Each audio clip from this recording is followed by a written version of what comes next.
साथीहरु यहाँहरु सबैलाई दर्शन नमस्कार। आज चाहिँ म गिरेतर नोएडा वेस्टमा आएको छु। यो चाहिँ ग्यालेक्सी ब्लू प्लाजामा र यहाँनिर चाहिँ आधार कार्ड बनाउन सकिन रहेछ नेपालीको लागि, फरेन रेजिडेन्स वालाले, जसो नेपाल भुटानबाट चाहिँ बनाउन मिल्ने रहेछ इन्डियामा।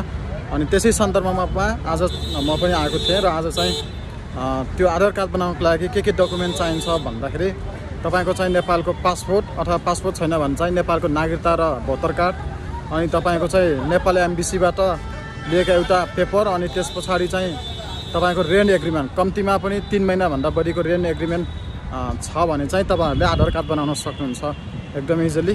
र आज त्यसै क्रममा म पनि आएको थिएँ र साथीहरु यो सूचना चाहिँ तपाईहरुले शेयर गर्न सक्नुहुन्छ, किन भन्दाखेरि भारतमा काम गर्ने धेरैजना साथीहरुले आधार कार्ड नभएर चाहिँ काम गर्न सक्नु भएको छैन, कतिपयले कामबाट निकालिएको अवस्थाहरु छ। त्यसले गर्दा यो भिडियोलाई सक्दो शेयर गरिदिनुलाई त।